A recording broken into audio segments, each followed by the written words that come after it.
ध्यान से सुनिए दोस्तों।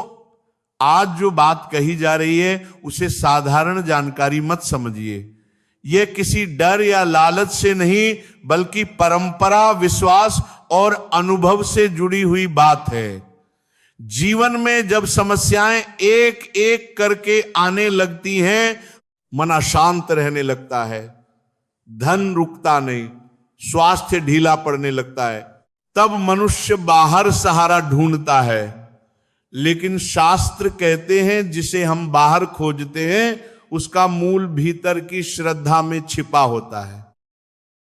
भगवान शिव को भोले कहा गया है क्योंकि वे भावना देखते हैं, दिखावा नहीं।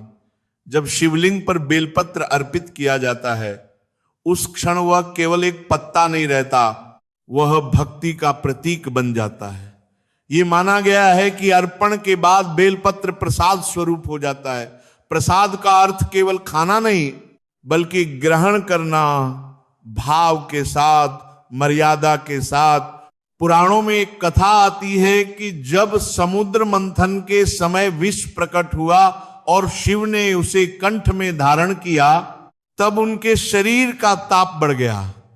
उस समय देवताओं ने शीतलता के लिए जल और बेलपत्र अर्पित किए। तभी से बेलपत्र को शिव भक्ति में विशेष स्थान मिला। यही कारण है कि शिवलिंग पर बेलपत्र चढ़ाते समय उसके 3 पत्तों, उसकी शुद्धता और अखंडता का ध्यान रखा जाता है। कटा फटा बेलपत्र अर्पित नहीं किया जाता क्योंकि भक्ति में भी पूर्णता आवश्यक मानी गई है। अब एक बात बहुत शांति से समझिए, शिवलिंग पर चढ़ाया गया बेलपत्र श्रद्धा का प्रतीक है, कोई तात्कालिक चमत्कार नहीं। जब कोई व्यक्ति उसे प्रसाद भाव से ग्रहण करता है तो उसका पहला प्रभाव मन पर पड़ता है।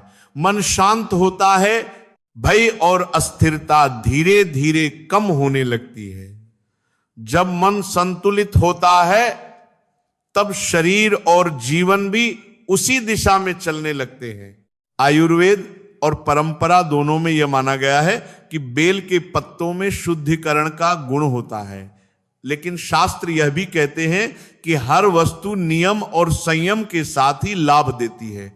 इसलिए यदि कोई व्यक्ति प्रसाद रूप में बेलपत्र ग्रहण करता है तो उसे संख्या, समय और शुद्धता का ध्यान रखना चाहिए। धीरे धीरे, सीमित मात्रा में और पूरी श्रद्धा के साथ। शांति का सबसे बड़ा लाभ यह होता है कि जीवन की उलझनें अपने आप सुलझने लगती हैं। क्रोध कम होता है, चिड़चिड़ापन घटता है, रिश्तों में नरमी आती है। धन और भाग्य की बात करें तो शास्त्र कहते हैं जब मन स्थिर होता है तब कर्म सही दिशा में जाते हैं और वहीं से सौभाग्य की शुरुआत होती है। अंत में बस यही समझिए कि शिव भक्ति किसी डर या सौदे का नाम नहीं है, यह एक आंतरिक यात्रा है। बेलपत्र हो, जल हो या मंत्र, सब साधन है, लक्ष्य नहीं। लक्ष्य है मन की शुद्धता और जीवन का संतुलन। इसे चमत्कार की तरह मत अपनाइए, इसे संस्कार की तरह अपनाइए। धीरे धीरे परिवर्तन दिखाई देगा, बिना शोर के, बिना दिखावे के, लेकिन स्थायी रूप से